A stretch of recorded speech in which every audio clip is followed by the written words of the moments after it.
तो सबको नमस्ते, सबको राम राम, सबका स्वागत।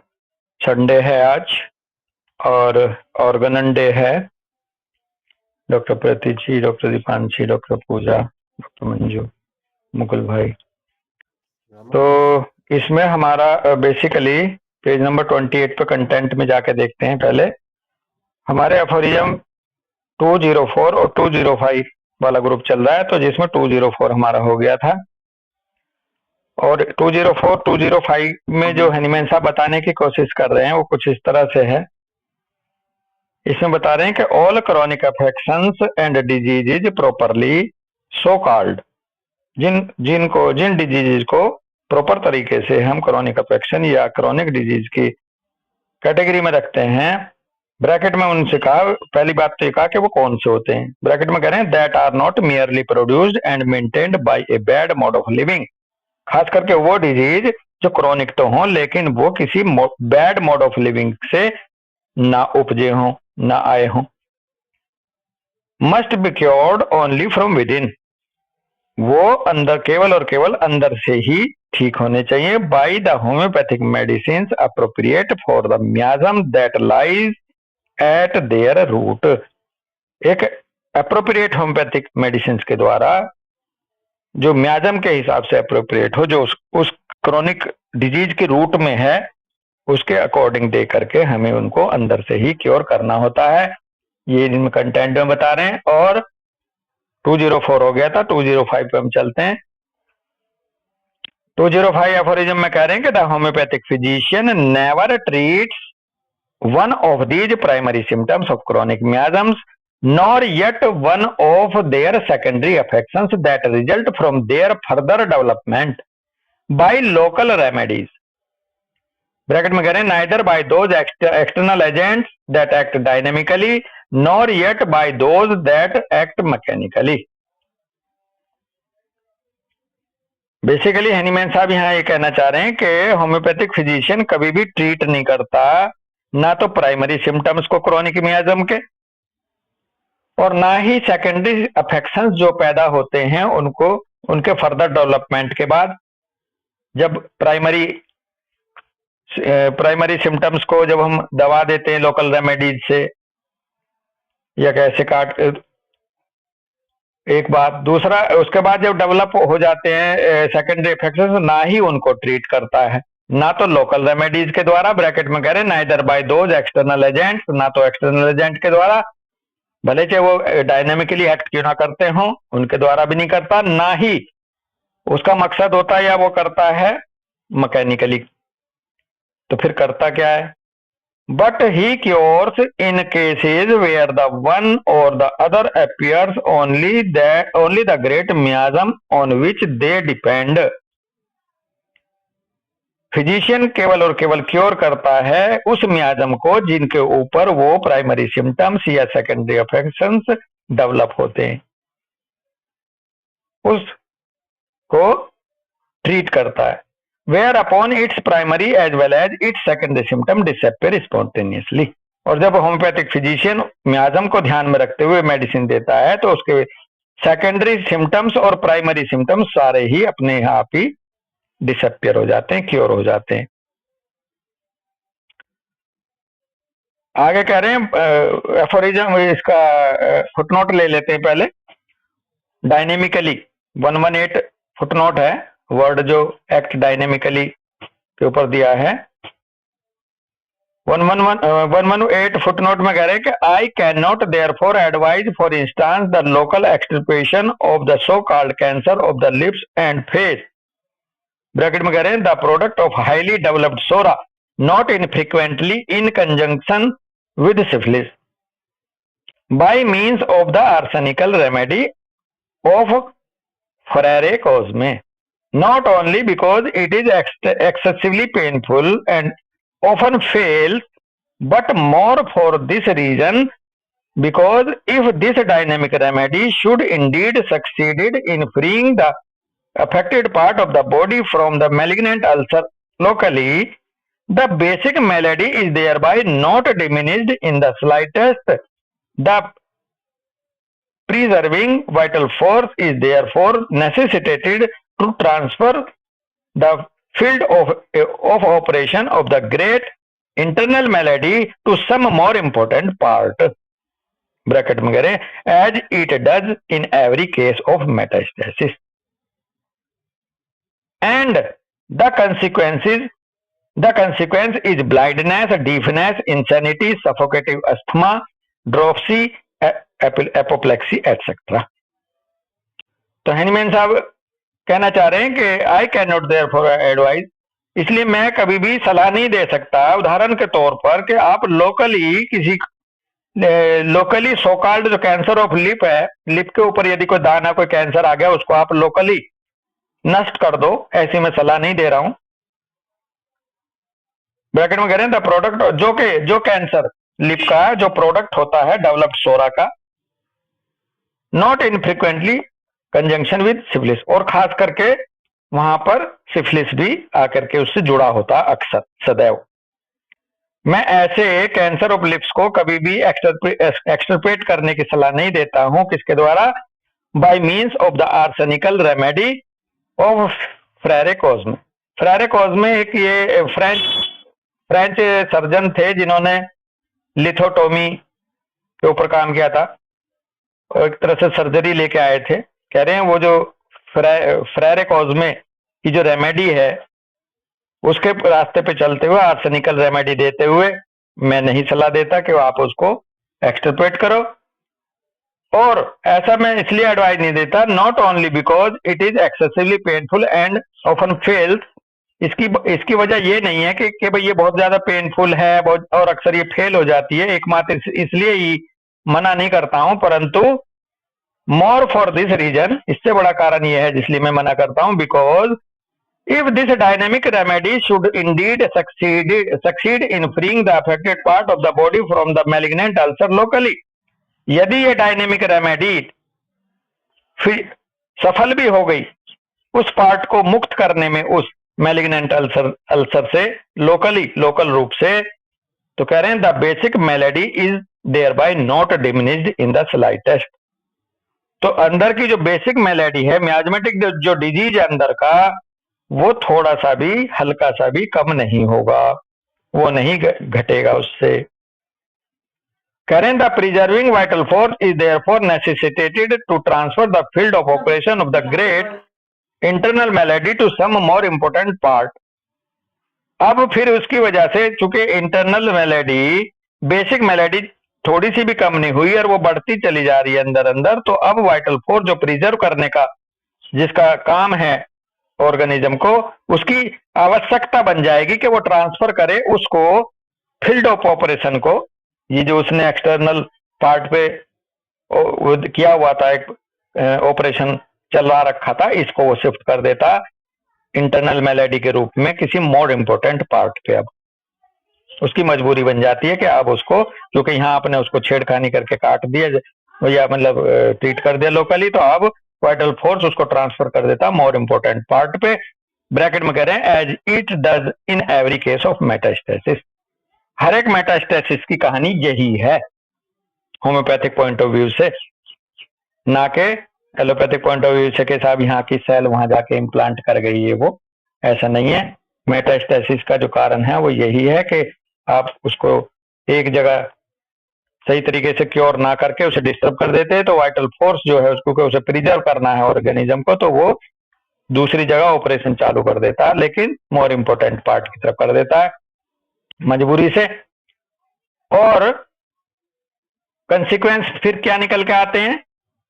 ब्लाइंडनेस हो जाती है, डीफनेस हो जाती है, इंसैनिटी हो जाती है, सफोकेटिव अस्थमा हो जाता है, ड्रॉप्सी हो जाती है, एपोप्लेक्सी हो जाती है, एक्सेट्रा। यही एक एग्जाम्पल यहाँ मैं दूंगा अभी, एक बहुत अच्छा सा एग्जाम्पल है, छोटा सा। डॉक्टर प्रशांत हैं क्या? शायद प्रशांत नहीं है। डॉक्टर अजय भाई, अभी प्रशांत ने एक केस बताया था जब मुरादाबाद का कैंप था, इसमें एक बच्चा आया था प्रशांत के पास। धीरेन्द्र सर हैं, अजय भाई हैं? हेलो अजय, अच्छा ऑन करके चले गए। डॉक्टर मंजू, आप थोड़ा रेस्पॉन्ड करें। तो बेसिकली दीपांशी, हेलो। जी सर। Hello sir. हाँ बेटे, कोई जी भी नहीं सर। है, क्या हो रहा है ये? तो कोई तो हाँ सर वो करो। माइक नहीं ऑन हो रहा था। हाँ, अच्छा। प्रशांत आ गए। प्रशांत, अपना केस बताओ। वो जो लोकल बच्चा था, लोकल सिर पे इरप्शन से दबा दिए थे। अच्छा, हाँ जी, राम राम जी। हाँ, राम राम। अब तो उस केस में एक और वो हुआ है, उसको ना वापस इरप्शंस आ गए अब। हाँ, अच्छा चलो, आप बाद में जुड़े, मैं बता देता हूँ, चूंकि बात जुड़ रही है यहाँ से। किसी लोकल मेलेडी को अगर दबा देते हैं तो क्या होता है। तो एक इनके पास एक बच्चा आया था, डॉक्टर दीपांशी। तो उसको सिर पे इरप्शन थे, 2 महीने का था बेटे जब वो। 3 महीने का। 3 महीने का था, तो तीन उसको महीने के बच्चे की। इंजेक्शन लगा के उसके वो इरप्शंस जो है वो दबवा दिए। तो उसके बाद 5 साल का जब हो गया, जब स्कूल जाने लगा, तो मैडम ने ये बताया कि इसे बहुत कम सुनाई देता, बहुत जोर से बोलना पड़ता है। इसमें एग्जाम्पल आया ना डीफनेस का, ब्लाइंडनेस का। तो उसके बाद जब प्रॉपर एक राइट रेमेडी उसको फिर से मिली, तो उसको वापस उसकी हियरिंग बेटर हो रही है और वो इरप्शन वापस स्किन पे फिर से आ रहे हैं। तो ये एग्जाम्पल है कि किस तरह से वाइटल फोर्स जो है दूसरी साइड पे ले जाता है ऑपरेशन को। But this ambiguous local liberation of the part from the malignant ulcer by the topical arsenical remedy only succeeds after all in those cases where the ulcer has not yet attained any great size and when the vital force is still very energetic. यहाँ दूसरा एक ये भी Hahnemann साहब point रख रहे हैं कि ये जो एम्बिगस लोकल लिबरेशन है, ये जो अस्पष्ट, ये जो धुंधला धुंधला, ये जो स्पष्ट नहीं है क्योर, ऐसा लिबरेशन उस पार्ट का मैलिग्नेंट अल्सर के मामले में किसी टॉपिकल आर्सेनिकल रेमेडी से केवल तभी सफल भी होता है उन केसेस में जहां ये अल्सर एक तो बहुत बड़ा साइज का ना हुआ हो और साथ में वाइटल फोर्स अभी अच्छा खासा एनर्जेटिक हो, तो वही लिबरेट कर पाते हैं ये इस गलत तरीके से भी। But it is just in such A state of things that the complete internal cure of the whole original disease is also still practicable. Sir ये जो केस था तो इसमें उसकी हियरिंग वापस आ गई। हाँ बेटे, हियरिंग वापस आ गई, तभी मैंने रखा था ये पॉइंट। वो इरप्शन हुए, वो सप्रेस कर दिए गए। तो अभी जो इस फुटनोट में बताया गया कि कंसिक्वेंसीज में क्या आता है, या तो ब्लाइंड हो जाएगा, डीफ हो जाएगा, इंसैनिटी हो जाएगी, सफोकेटिव अस्थमा, ड्रोपसी, एपोप्लेक्सिया एटसेट्रा में चला जाता है इंसान। तो वो बच्चा बेसिकली डीफनेस में जाने लगा था, डीफनेस की तरफ बढ़ रहा था। और उसकी मैडम ने बोला कि बहुत ज्यादा जोर से बोलना पड़ता है तब इसको सुनता है। अब इन्होंने मेडिसिन जब दी तो विद इन 2 मंथ इन्होंने बताया कि मैं चुटकी बजाता हूँ ना हाथ से, वो बच्चा उसको भी रेस्पॉन्ड कर रहा है। और अभी आज ये लेटेस्ट वो बता रहे हैं, अपडेट कर रहे हैं कि अब उसके इरप्शंस जो हैं वो स्किन पे वापस आ रहे हैं। क्रॉनिक डिजीज से पहले सर, हाँ, इरप्शन से पहले जैसे उसके ईयर्स में ड्राइनेस थी, कभी ओके, भी उसके मतलब मॉइस्ट जो कोई भी डिस्चार्ज होता था हुआ नहीं था। हाँ इसमें क्या हुआ, उसको जो गंदगी घूग आता है ना, हाँ, सबसे वैक्स जो पहले वो बनना स्टार्ट हुआ। हाँ फिर जो है उसके 1 महीने बाद, मतलब अभी परसों ही आया था पेशेंट, तो हाँ, उसको ना वापस से इरप्शन आने लगे बॉडी पे। Okay, good. तो ये बेसिकली जब हम क्रोनिक डिजीज पढ़ेंगे दीपांशी, तो ऐसे एग्जाम्पल्स की भरमार है एकदम। बहुत ज्यादा एग्जाम्पल दे रखे हैं नीमैन साहब ने, जहां इस तरह के नुकसान बड़े बड़े पैमाने पे हो रहे हैं।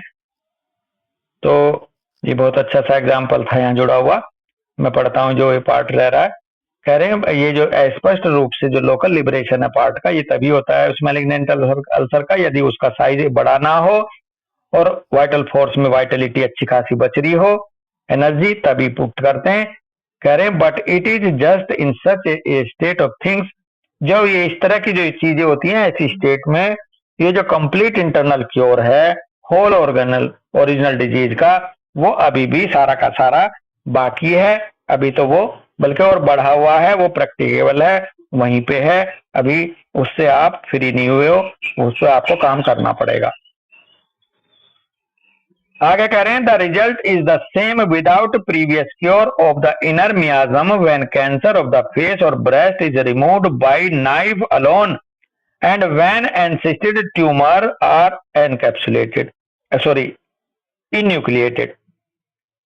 ऐसा ही रिजल्ट सामने आते हैं यदि क्योर करने से पहले इनर मियाजम को किसी कैंसर को चेहरे के या ब्रेस्ट के रिमूव कर देते हैं चाकू छुरों से, नाइफ से केवल, या किसी एनसिस्टेड ट्यूमर को इन्यूक्लिएटेड कर देते हैं। ऐसे ही रिजल्ट वहां भी आते हैं।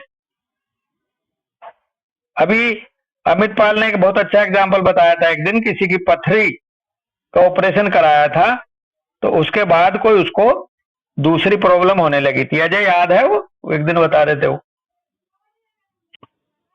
तो ये किसी दूसरे ऑपरेशन के बाद भी भले चाहे वो अंदर का कोई स्टोन निकलवाई हो, कोई ट्यूमर निकलवाया हो, उसके बाद भी ऐसे कंसिक्वेंसेज आ जाते हैं।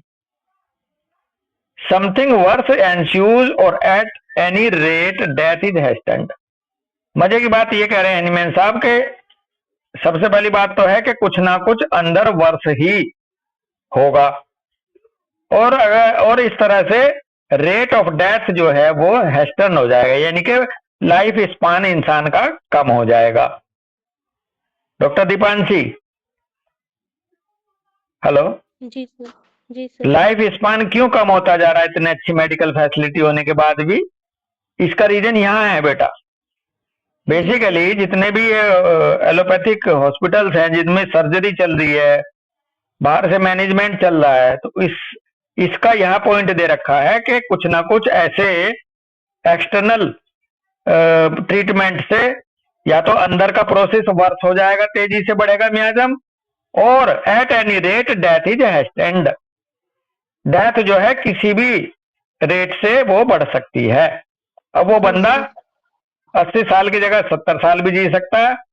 80 साल जो जीता पता चला वो 5 साल में चला गया। ये रेट हो जाता है डेथ का। तो यहां हमें समझ में आ जाएगा कि जो लाइफ स्पान कम हो रहा है इंसान का, इतनी अच्छी खासी मेडिकल फैसिलिटी जो आज बताई जाती है उनके बावजूद, उसका रीजन यहाँ पे है। This has been the case times without number, but the old school still goes blindly on in the same way in every new case with the same disastrous result। और मजे की बात यह है कि ये बारंबार हो रहा है, ये केस हर बार हो रहे हैं, इनकी कोई संख्या भी नहीं है, अनगिनत लेवल पे ये गड़बड़ हो रही है, अनगिनत संख्याओं में। परंतु ओल्ड स्कूल जो है अभी भी आंख बंद करके, अंधा होकर के इसी तरीके को लेकर आगे बढ़ रहा है। हर न्यू केस में आते हैं, काटते हैं, छाटते हैं, ऑपरेशन कर देते हैं और भेज देते हैं, और सेम डिजास्टर्स रिजल्ट भी आते जा रहे हैं। ये अगर हम थोड़ा सा ठहर के अपने माइंड को घुमाएं, हॉस्पिटल्स की जितनी भी एक्टिविटीज हैं, उनके बाद लोग जो वहां से हॉस्पिटल में इलाज करा के आते हैं, उनकी हेल्थ किस तरह से चलती है आगे आने वाले जीवन में, सारा अंदाजा लग जाएगा। वो कभी भी हेल्दी नहीं होते परफेक्टली। कोई बहुत ही विगरस पर्सन है, वो थोड़ा बहुत आपको लगेगा अपेरेंटली कि हेल्दी है, अदरवाइज अगर कोई बंदा एक बार एलोपैथिक ट्रीटमेंट में गया या हॉस्पिटल में किसी ऑपरेशन से गुजरा, तो उसकी आने वाली लाइफ जो है वो उतनी मजबूत नहीं होती शारीरिक रूप से, ना मेंटली ना फिजिकली कई बार। सर ये आजकल जो इतना ज्यादा टेक्नोलॉजी आ गया है, तो इस वजह से शायद ऐसा हो रहा है कि मतलब अब लोगों की सफरिंग सुपरफिशियल वाली जो है वो उतना नहीं हो पा रहा जैसे पहले के टाइम पे होता था। अब सीधे सेपरेशन से वो ज्यादा अंदर तक बीमारी जाती है और डेथ जल्दी हो जाती है। हाँ, ये जो टेक्नोलॉजी है इसको एक क्रेडिट जाता है, डॉक्टर पूजा शायद बोल रही है ना? जी सर। हाँ, इसको इस आज की टेक्नोलॉजी को एक क्रेडिट जाता है कि पहले मोटा मोटा छेड़खानी करते थे तो इंसान थोड़ा ज्यादा जी लेता था। अब चूंकि सुपर फाइन टेक्नोलॉजी आ गई है तो ये डीप डीप टच दे देते हैं, डीपली जाके हर्ट कर रहे हैं, तो अब जो डेथ का जो रेट है वो पहले से ज्यादा बढ़ गया है। तो ये जो टेक्नोलॉजी है, जी सर। इसका तो ये मान के चलिए कि पहले तो इंसान लाठी डंडों से मारता था और अब सीधे गोली मार दे रहा है, या सीधे अंदर कोई ऐसा पॉइजनस चीज दे दे रहा है।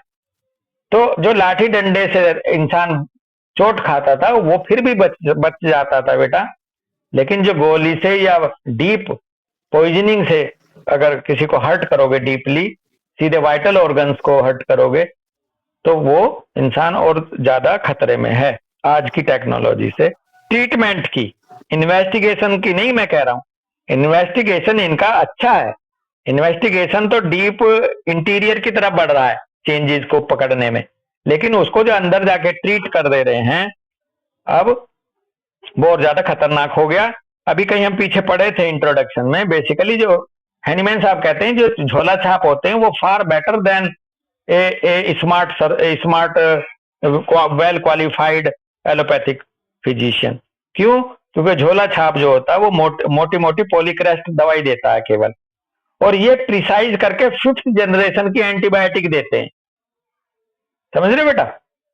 जितना ज्यादा जी पढ़ा सर। लिखा होगा, जितना ज्यादा पढ़ा लिखा होगा एमबीबीएस डॉक्टर, उतनी ही ज्यादा शार्प मेडिसिन यूज करेगा, शार्प टेक्नोलॉजी यूज करेगा, और शार्प टेक्नोलॉजी शार्प मेडिसिन ज्यादा खतरनाक हो जाएगी बशर्ते किसी एक पॉलीक्रेस्ट देने वाले से। तो उस सेंस में एक कम पढ़े लिखे एलोपैथ को ज्यादा मार्जिन दिया हैनीमैन साहब ने कि भैया इनसे अच्छा तो वही जो थोड़ा बहुत मोटा मोटा छेड़खानी करता है, ये तो बहुत ही अंदर जाके डिस्टरबेंस पैदा कर रहे हैं। तो ये तो हैनीमैन साहब ने पहले बताया बहुत अच्छे से इनके बारे में।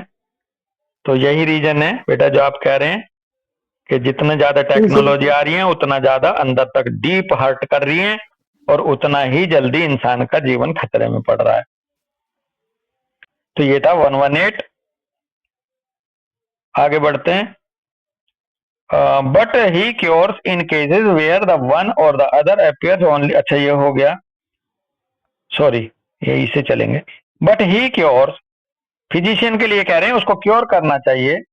इन cases where the one or the other appears only the great miasm on which they depend, whereupon its primary as also its secondary symptom disappear spontaneously. तो यदि फिजिशियन उस मियाजम को क्योर करेगा, ग्रेट मियाजम को, जिसके ऊपर ये निर्भर करते हैं प्राइमरी और सेकेंडरी इरप्शन सिम्टम्स, तो वो स्पॉन्टेनियसली डिसअपियर हो जाएंगे। But as this was not the mode pursued by the old school practitioners who preceded him in the treatment of the case, the homoeopathic physicians generally allows find that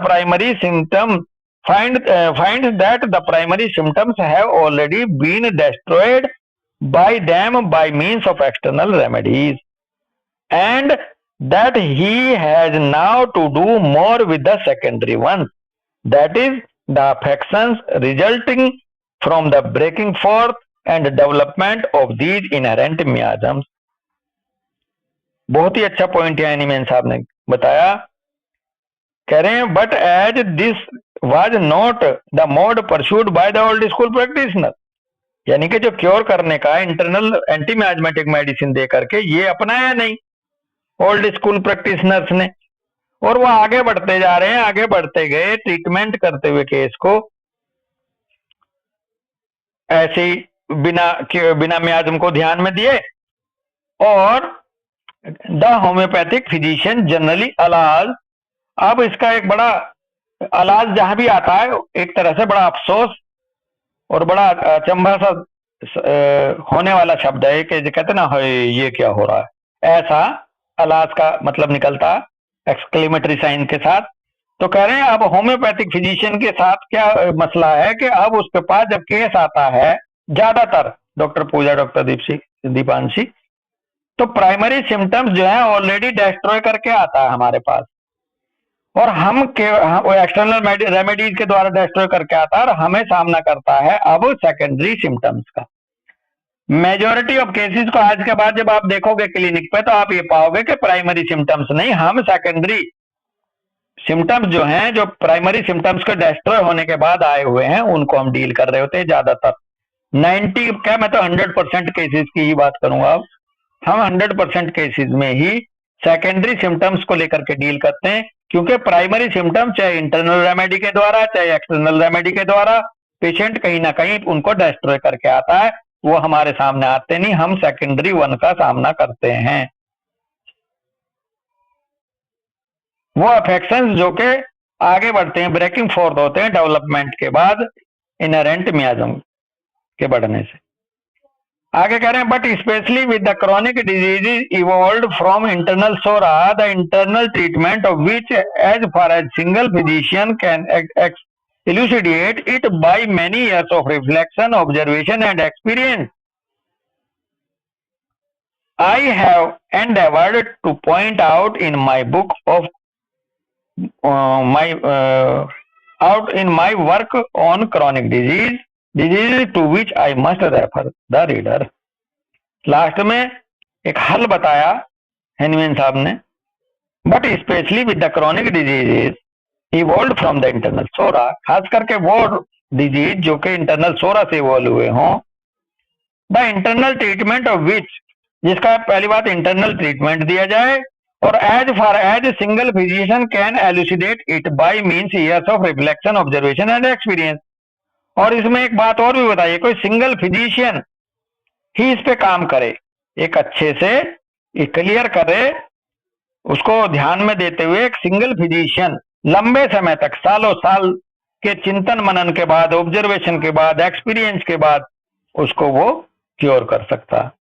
मतलब कहने का यह है कि जो बार बार doctor बदलेगा, होम्योपैथिक फिजिशियन को बदलेगा जो मरीज, वो भी एक बार को नहीं सही होता, कहीं टिक के इलाज करे और फिजिशियन भी अच्छा हो, जो प्रिंसिपल्ड प्रैक्टिस कर रहा हो, तब वो क्योर की तरफ बढ़ेगा केस। कह रहे हैं ये बातें सारी मैंने पॉइंट आउट करी हैं अपने क्रॉनिक डिजीज जो बुक मैंने लिखी है, मैंने जो काम किया है, मैं रेफर करता हूं रीडर्स को कि आप उसको पढ़ें, क्रॉनिक डिजीज बुक को पढ़ेंगे। इसके बाद किसी का कोई क्वेरी है, यहां तक कोई पॉइंट है? डॉक्टर प्रशांत, डॉक्टर अजय भाई नहीं है क्या आज? हेलो? नहीं है सर आज भी। चलो ठीक है, तो ये था बेटा 205। एक और कर लेते हैं डॉक्टर प्रशांत। हाँ जी। 206 एफोरिज्म में कह रहे हैं कि preliminary investigation of the miasm that lies at their root of the simple miasm or its complications with a second bracket में कह रहे or even with a third.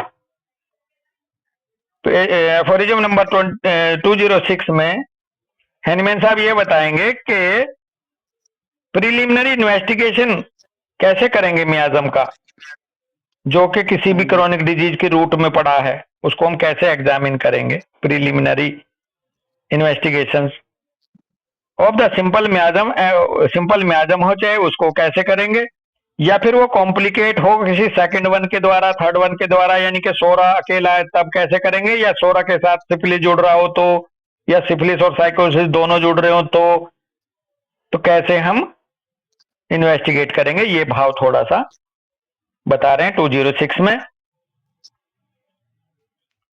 इससे पहले 206 से पहले एक फुटनोट की एक लाइन है, प्राइमरी सिम्टम्स क्या क्या होते हैं। एफोरिज्म 205 का है ये फुटनोट 119 भी। प्राइमरी सिम्टम्स जो हैं इच, इरप्शन, शंकर, ब्यूबो और कॉन्डाइलोमेटा, ये प्राइमरी इरप्शंस होते हैं, प्राइमरी सिम्टम्स होते हैं मियाज्म के। यहां से पता चलेगा, ये फुटनोट में दे रखा है कि प्राइमरी सिम्टम्स क्या होते हैं मियाज्म के। सोरा का होता है इच इरप्शन, सिफिलिस का होता है शंकर या ब्यूबो प्राइमरी सिम्टम, और साइकोसिस का होता है कॉन्डाइलोमेटा। ये फुटनोट 119 में यहाँ पे है। अब हम 206 एफोरिज्म करेंगे। करें, before commencing the treatment of A chronic disease it is necessary to make the most careful investigation as to whether the patient has had a venereal infection bracket में कह रहे or an infection with condylomatous gonorrhea तो यहाँ एनीमैन साहब कह रहे हैं 206 में इन लाइनों में कि हम शुरुआत करने से पहले किसी क्रोनिक डिजीज के ट्रीटमेंट की ये हमारी बहुत ज्यादा आवश्यकता है कि हम बड़ी सावधानी के साथ इन्वेस्टिगेट करें कि कई पेशेंट विनेरियल इन्फेक्शन का तो शिकार नहीं है।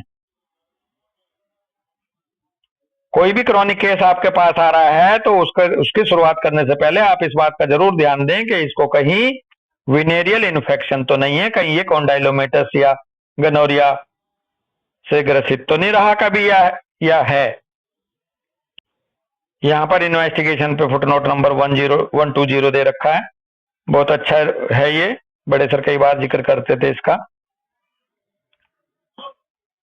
120 फुटनोट में कह रहे हैं In investigations of this nature, we must not allow ourselves to be deceived by the assertions of the patients or their friends who frequently assign as the cause of chronic, even of the severest and most inveterate disease, either a cold caught, bracket में कह रहे हैं a thorough wetting, drinking cold water after being heated, कि भाई उसको ठंड ने पकड़ लिया, कह रहे हैं मैनी ईयर्स अगो, और वो भी कई साल पहले, और a former fright, a sprain, a vexation, bracket में कह रहे हैं sometimes even a bewitchment etcetera.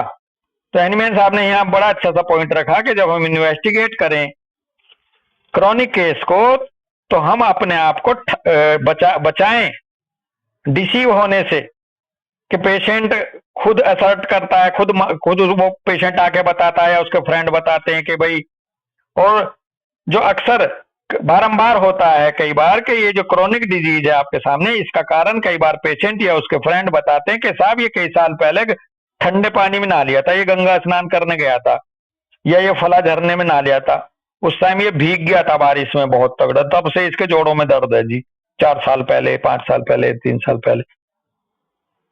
किसी भी सीवियर डिजीज का एक बहुत ऐसा कारण बता देते हैं, या इन्वेटिरेट डिजीज का भी कारण बता देते हैं कि इसको ठंड ने पकड़ लिया था, ये बहुत ज्यादा भीग गया था, ठंडा पानी पी लिया था, या बहुत ज्यादा गर्मी के सामना आ गया था ये, और वो भी कई साल पहले। कह रहे हैं ए फॉर्मर फ्राइड, या फिर कहते हैं कि ये बहुत ना डर गया था डॉक्टर साहब, जब ये डरा ना उसके बाद से कभी सही रहा ही नहीं, बीमार हो गया, तभी से है ये बीमार, ये 5 साल पहले डर गया था, इसको स्प्रेन आ गई थी, इसको वैक्सेशन हो गया था, इसको यानी कि बेइज्जती हो गई थी, गुस्सा आया था, तब से ये नहीं पनप रहा। ये छोटे छोटे कारण नहीं हो सकते किसी बड़ी क्रोनिक बीमारी का, ये एनीमैन साहब कह रहे हैं। और कहते हैं कई बार लोग बोल देते हैं कि आप किसी ने कुछ करा रखा है इस पे, तब से। तो इन चीजों में ना फंसे, इन चीजों से बच के रहे, इन असर्शंस में ना वो अपने आप को डिसीव होने दे फिजिशियन। कह रहे हैं these causes are much too insignificant to develop a chronic disease in a healthy body to keep it up for year and to aggravate it year by year, as is the case with all chronic diseases from developed sora। एनीमैन साहब कह रहे हैं कि ये कारण जो हैं ये बहुत ही इनसिग्निफिकेंट है, बहुत ही अपर्याप्त है किसी क्रोनिक डिजीज को किसी हेल्दी बॉडी में डेवलप होने के लिए और उसको बनाए रखने के लिए सालों साल, और साल दर साल उसको एग्रावेट करने के लिए, ये बहुत ही इनसिग्निफिकेंट है, इनका कोई इतना दम नहीं होता ऐसे ऐसे छोटे कारणों में। As is the case with all chronic diseases from developed sora, और खास जो क्रोनिक डिजीज जो डेवलप्ड सोरा से होते हैं उन सभी बीमारियों के लिए ये छोटे छोटे कारण का कोई महत्व नहीं है।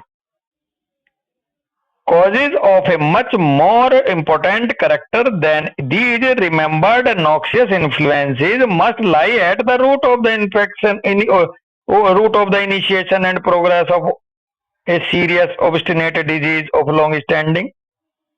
जो कारण है जो बहुत ज्यादा इंपॉर्टेंट करेक्टर का है, दीज रिमेम्बर्ड नॉक्सियस इन्फ्लुएंस, इन जो ये जो याद है उनको नॉक्सियस इन्फ्लुएंस है, इनसे ज्यादा जो महत्वपूर्ण कारण है महत्वपूर्ण करेक्टर का जो कारण है वो रूट में पड़ा है, उसकी शुरुआत और प्रोग्रेस जो हुई है ये सीरियस ऑब्स्टिनेट डिजीज की जो लंबे समय से ठहरा उसके रूट में है, वो ये नहीं है ये नॉक्सियस इन्फ्लुएंसेस जो इसे याद आ रहे हैं, जो याद कारण अंदर रूट में है।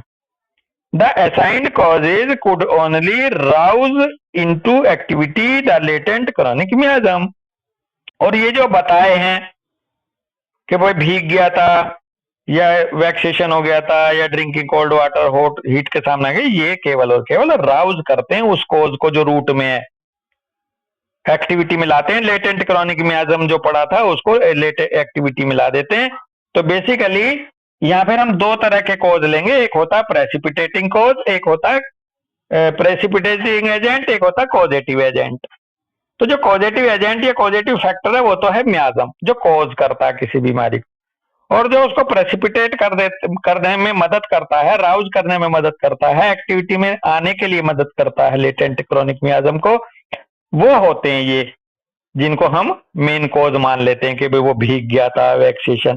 इनकी भी वैल्यू कम नहीं बताई हनीमैन साहब ने, इनको कहा ये राउजिंग एजेंट हैं, ये राउज करते हैं, ये प्रेसिपिटेटिंग कॉज बन जाते हैं। जबकि जो कॉजेटिव एजेंट है, जो कॉजेटिव फैक्टर है, वो रूट में पड़ा होता है मियाज्म के रूप में किसी डिजीज। लेटेंट के हिसाब से, मतलब लेटेंट जो मियाज्म हम मानते हैं जिसको, हाँ, जब तक क्रॉनिक मियाज्म डेवलप नहीं हुआ बेटा, और अंदर जब तक क्रॉनिक डिजीज डेवलप नहीं हुआ और अंदर कोई मियाज्म है तो वो लेटेंट मियाज्म पड़ा है। अब जब कोई ऐसा कारण बन जाता है, कोई कहीं भीग गया, कहीं वैक्सेशन हो गया, जिसको ये लोग आके बताते हैं साहब कि साहब तब ये वहां तब से बीमार है, तो उसमें हनीमैन साहब का नजरिया ये है कि वो जो लेटेंट क्रॉनिक मियाज्म उसके रूट में था वो एक्टिवेट हो गया है, उसकी वजह से, वेटिंग की वजह से, ड्रिंकिंग कोल्ड वाटर की वजह से, वैक्सेशन की वजह से, स्प्रेन की वजह से, फ्राइट की वजह से वो एक्टिवेट हुआ है, ना कि वो कारण है उस बीमारी का। कारण तो अंदर मियाज्म है। बात पकड़ रहे हो प्रशांत? हाँ जी, बस हाँ जी। हाँ बेटा।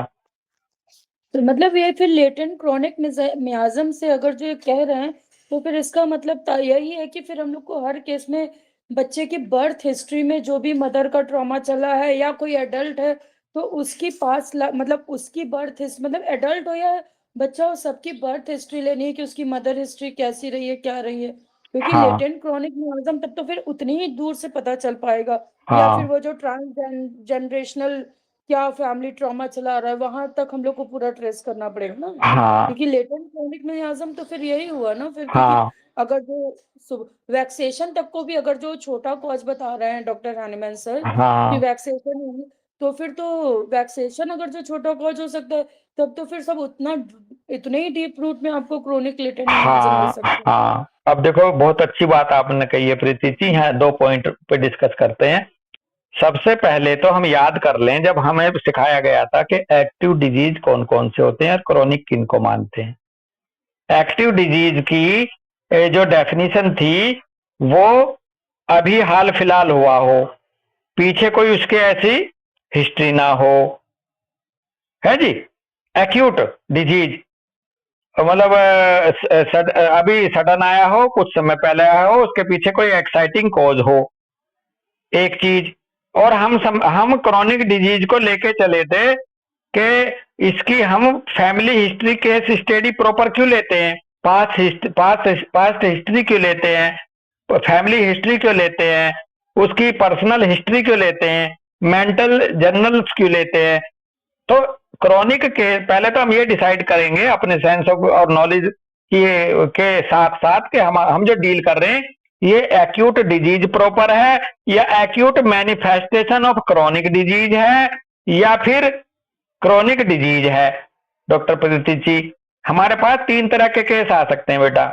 एक्यूट केस आ सकता है अपने आप में, acute manifestation of chronic disease आ सकता है हमारे पास, और क्रॉनिक डिजीज अपनी तरह से आ सकता है। वो एग्जाम्पल अगर हम लें तो अगर किसी को नजला जुकाम बुखार हुआ है या कुछ खा लिया, दस्त लग गए, या किसी ने डांट दिया स्कूल में, पेट में दर्द हो गया बच्चे के, तो ये मोटा मोटा एक एक्यूट डिजीज है। और एक्यूट एक्सैजर्बेशन ऑफ क्रॉनिक डिजीज ऐसे है कि साहब इसको अस्थमा, इसको ये एलर्जी है पुरानी, लेकिन जैसे मौसम बदलता है तो इसका सांस फूलने लगता है। तो वो वेदर चेंज के हिसाब से, किसी एडवर्स सिचुएशन के हिसाब से जो उसको पीछे से हिस्ट्री है किसी बीमारी की, वो प्रेसिपिटेट कर जाती है, एक्सेजरेट कर जाती है, तो उसको एक्यूट एक्सेजर्बेशन ऑफ क्रॉनिक डिजीज कहेंगे हम, जब हमारे पास आया। और जैसे रूमेटोइड आर्थराइटिस है, किसी को ब्लड शुगर है, किसी को कोलेस्ट्रॉल बढ़ रहा है, किसी को हाइपरटेंशन है, क्रॉनिक बीपी बढ़ा रहता, ये एक मोटा मोटा क्रॉनिक कैटेगरी का पहले से दिखता है हमें। तो एक तरह से 3 तरह के डिजीज हमारे पास आते हैं। अब कैसे डील करेंगे? जो शुरू के 2 हैं, एक्यूट डिजीज और एक्यूट एक्सेजर्बेशन ऑफ क्रॉनिक डिजीज, इनको हम एक्यूट की ही तरह से डील करेंगे।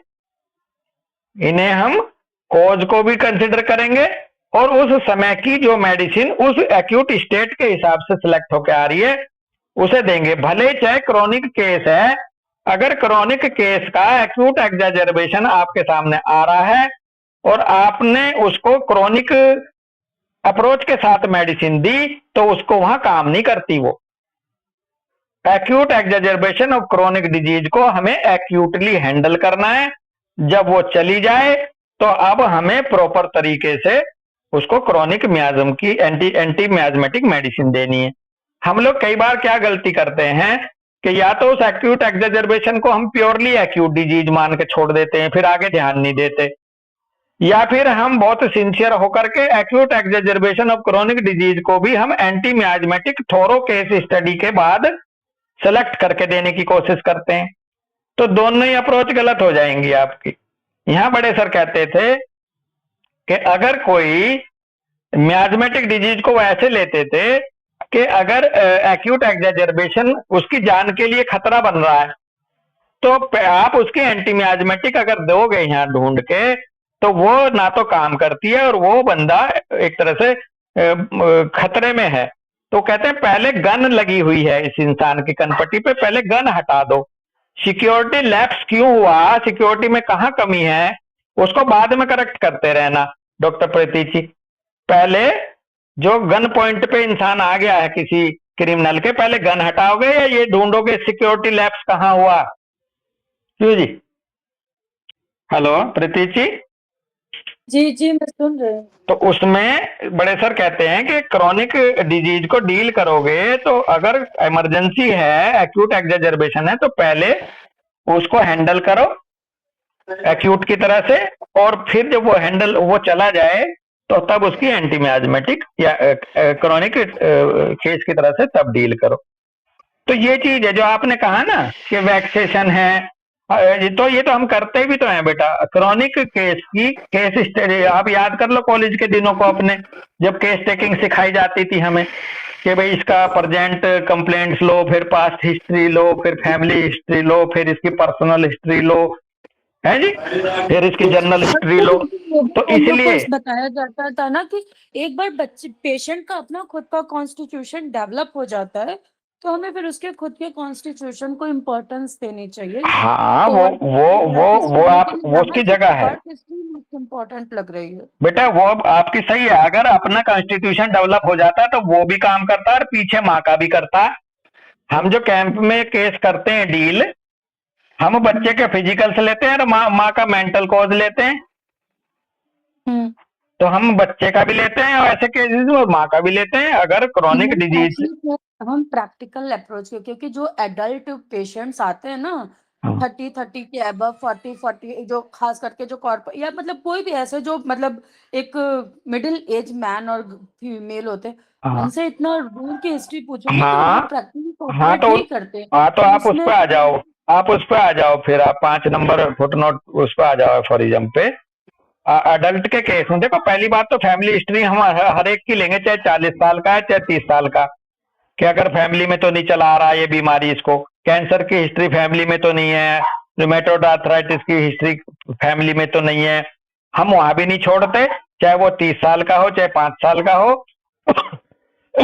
और दूसरी बात, आप शायद 5 नंबर फुटनोट इसमें एफोरिज्म में है, इसमें फंडामेंटल कॉज को पकड़ने के लिए हम इन्वेस्टिगेट करते हैं उसका फिजिकल कॉन्स्टिट्यूशन, उसके मॉरल एंड इंटेलेक्चुअल कैरेक्टर, उसका ऑक्यूपेशन, उसका mode of living and habits, उसका सोशल एंड डोमेस्टिक रिलेशन, उसकी उम्र, उसके सेक्सुअल फंक्शन एटसेट्रा, यहां से पकड़ के लाते हैं मियाज्म को।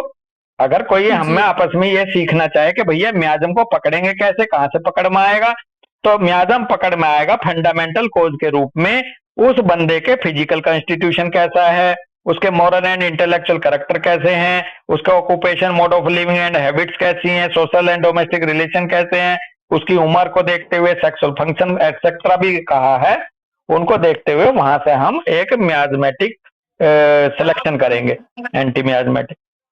और यदि एक्यूट एग्जैजरबेशन है या एक्यूट है तो इसके पहले पार्ट में बता रखा कि वहां एक्साइटिंग कोज देखेंगे जरूर, अगर हम उसको डैश है बेटा, जी जी तो क्लियर तो है एकदम, तो उसमें हमें जी कोई डाउट या कंफ्यूजन की स्थिति है ही नहीं। मेरे को बस डाउट इतना सा था ना कि जैसे कुछ ट्रांसजेनरेशनल ट्रॉमास होते हैं, कुछ हम्म फैमिली का एक पैटर्न होता है कि एक पर्टिकुलर फैमिली एक इसी सेट पैटर्न ऑफ, जैसे फीमेल को हम देखते हैं ना, कभी कभी हम लोग केस लेते हैं तो एक फीमेल जिस टाइप की लाइफ हिस्ट्री जी रही होती है, उसने पास्ट में भी कहीं ना कहीं उस टाइप का लाइफ हिस्ट्री देखा होता है, या कुछ उसका मतलब एक पैटर्न कहीं ना कहीं मिलता हाँ, तो जुलता क्रॉनिक रहता केस में लेते हैं, कंसिडर करते हैं उसको, उस जानकारी को है। करते हैं ना हम।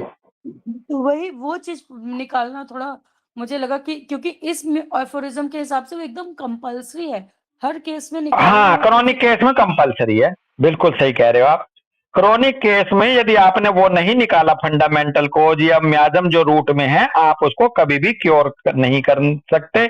आप ये ना सोचो कि हम उसे क्योर कर लेंगे इस तरह से। हाँ, बाई चांस अगर तुक्का लग गया कि वही मेडिसिन जो नॉर्मल सिम्टम पे वो उसकी आ गई तो उससे यदा कदा हो जाएगा, अदरवाइज टेक्निकल तरीके से आपको वो निकालना ही होता है, रूट कोज, रूट मियाज्म। हाँ, तो आज बहुत अच्छे से मुझे लग रहा है आप समझ गए कि हमें किस तरह से आगे बढ़ना है। और हम लोग चूंकि इसको लेके तैयार नहीं होते हैं, तो हमारे में सबसे बड़ी जो त्रुटि होती है वो यही होती है। मैं अपने को पर्सनल मान के बात कर रहा हूँ, हो सकता है कि और अच्छे से कर रहे हो। हम लोग कई बार क्रोनिक डिजीज के एक्यूट एग्जर्बेशन को हम एक्यूटली ट्रीट करके उसे भेज देते हैं घर पे, है जी। और या किसी हर एक केस को हम लॉन्ग केस स्टडी के केस टेकिंग के तहत लेके चलने लगते हैं, तो दो तरह से हम गड़बड़ कर जाते हैं यदि हमें क्लियरिटी नहीं है तो।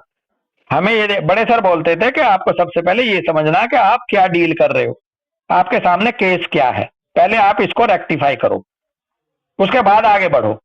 अगर आप ये देखो कि आप एक्यूट को डील कर रहे हो, एक्यूट एग्जर्बेशन और क्रॉनिक को कर रहे हो, या क्रॉनिक प्रॉपर को कर रहे हो, तो सबसे पहले तो फिजिशियन को चेयर पे बैठ के ये देखना कि मैं जो डील कर रहा हूं, मैं जो काम कर रहा हूं, किस किस चीज पे कर रहा हूं, मैं हैंडल क्या कर रहा हूं प्रीति जी। और मुझे नहीं लगता है हम बहुत ज्यादा इस पे फोकस करते हैं कोई भी। जी जी जी बस मरीज आता है, सिम्टम बताता, हम मेडिसिन में लग जाते हैं मेट्रिया मेडिका में ढूंढने, जिसका सिम्टम मैच करता दे देते हैं। तो ये कुछ ऐसे है। तो ये शायद हो गया है, मुझे लग रहा है 199 भी हो गया, 120 भी हो गया। हाँ, तो मैं इसकी रीडिंग कर देता हूँ 206 की। Before commencing the treatment of chronic disease it is necessary to make the most careful investigation as to whether the patient has had a venereal infection. यहाँ तक थे, आगे कह रहे हैं for then the treatment must be directed towards the saloon. और यदि venereal infection से ग्रसित है तो पहले केवल और केवल इसके लिए ट्रीटमेंट देना है। पहले हटाओ वेनेरियल इन्फेक्शन, यानी कि एंटीसिप्लिटिक या एंटीसाइकोटिक पहले दो। When only sign of syphilis are present but this disease is very seldom met with alone nowadays. और यदि केवल और केवल साइन ऑफ सिफिलिस मिल रहे हैं, ब्रैकेट में कह रहे हैं, और द रेयर कॉन्डाइलोमेटस डिजीज मिल रहे हैं केवल आपके पास पेशेंट यदि आया और उसे केवल सबसे पहले देखा कि इसको शंकर या कॉन्डाइलोमेटा या ब्यूबो है, तो पहली बात तो यह है कि पहले तो केवल अकेले इसी को पहले हटाओ। अभी बहुत ज्यादा केस स्टडी में मत घुसो, पहले तो अकेले उसको डील करो, वेनेरियल इन्फेक्शन को सबसे पहले। कह रहे हैं बट दिस हालांकि अकेला सिफिलिस या अकेला साइकोसिस आजकल मिलता नहीं है, उसके साथ सोरा जरूर जुड़ा होता है, कह रहे ना, but this disease is very seldom met with alone nowadays. If such infection has previously occurred, this must also be borne in mind in the treatment of those cases in which SORA is present, because in them the latter is complicated with the former, as is always the case when the symptoms are not those of pure syphilis। और यदि infection बहुत पहले कभी रहा था doctor साहब, अब नहीं है, मुझे कभी ना टैंकर हुआ था, ऐसा कोई बताता मरीज आकर के कि साहब मेरा कभी हुआ था जेनेटल ऑर्गन्स पे इन्फेक्शन आया था इस तरह का, तो आप अपने दिमाग में एक बात जरूर धारण कर ले ट्रीटमेंट करने से पहले इस केस को, कि वहां पे सोरा तो प्रेजेंट है ही। क्यों?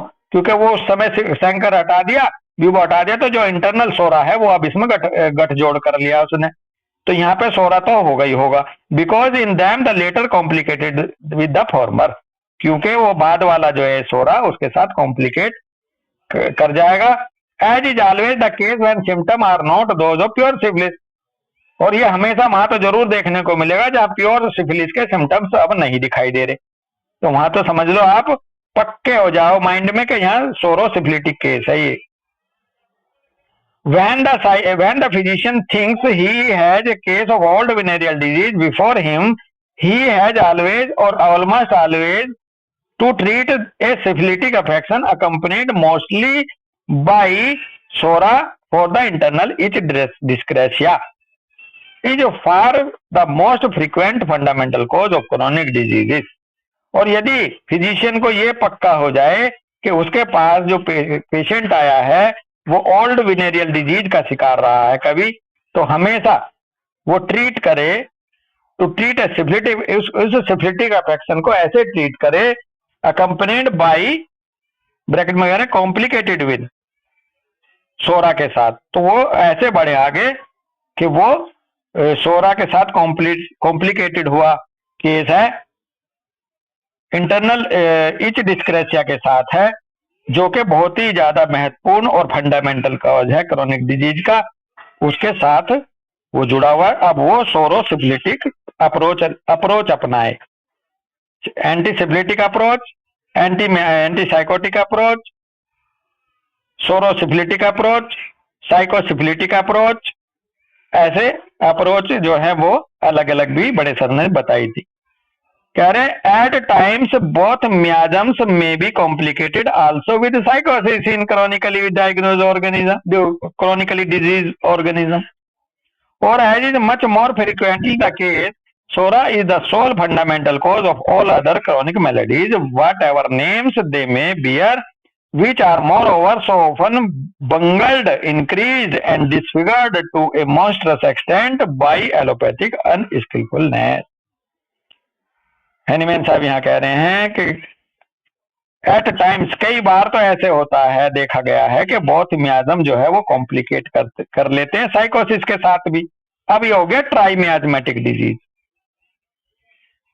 कई बार ऐसे देखने में आया कि सोरोसिफिलिस जिसमें है वहां साइकोसिस भी आके जुड़ गया क्रोनिकली डिजीज ऑर्गेनिज्म में। फिर कह रहे हैं और as is much more frequently the case, psora is the sole fundamental cause of all chronic maladies, और ये तो बारंबार केस है ही कि सोरा ही सोल फंडामेंटल कॉज होता है सभी दूसरी क्रोनिक मेलेडीज का, जो भी नाम हो जिसका चाहे। विच आर मोर ओवर, और इससे भी ज्यादा और क्या होता है, पहली बात तो सोरा से जनित होती है ज्यादातर तो, और ऊपर से बंगलिंग हो जाती है एलोपैथिक अनस्किलफुलनेस से, जिसकी वजह से वो बढ़ा हुआ भी रहता है, डिसफिगर्ड भी रहता है, और उसने एक दैत्य रूप बना लेकर रखा होता है। ऐसे केस हमारे सामने आ रहे हैं। तो हम जैसा हमारे पास केस आता है डॉक्टर प्रीति जी, वैसे ही हमें डील करना है भाई, ये पक्का मान लो 2006 से, चाहे हम आज सीख लें, चाहे हम कॉलेज में सीख लें, चाहे हम 50 साल की प्रैक्टिस के बाद सीख लें, अप्रोच इसी तरह से लेनी होगी डिजीज की, तभी आप राइट तरीके से क्योर करोगे। और बहुत बड़ी गुंजाइश है, मैं बड़े सच्चे मन से और बड़ी ईमानदारी से बोल रहा हूं, मैं इस अप्रोच को अपनाने वाले, सीखने वाले उंगलियों पे ही होंगे कोई फिजिशियन, अदरवाइज इतनी क्लैरिटी के साथ, इतनी राइटियस अप्रोच के साथ कोई होम्योपैथिक प्रैक्टिस को अभी मैं नहीं देख रहा हूं कि फ्रीक्वेंटली कोई कर रहा हो मेजोरिटी ऑफ लेवल पे। ठीक है ना? कोई क्वेश्चन है, किसी का क्वेरी है यहाँ? चलो खैर यहीं रुकते हैं, लेकिन आज बड़ा सन्नाटा सा रहा भाई, थोड़ा सा बोला करो। सबको राम राम, सबको धन्यवाद, सबको नमस्ते। राम राम सभी को। राम राम राम राम जी। राम राम राम सर। राम राम।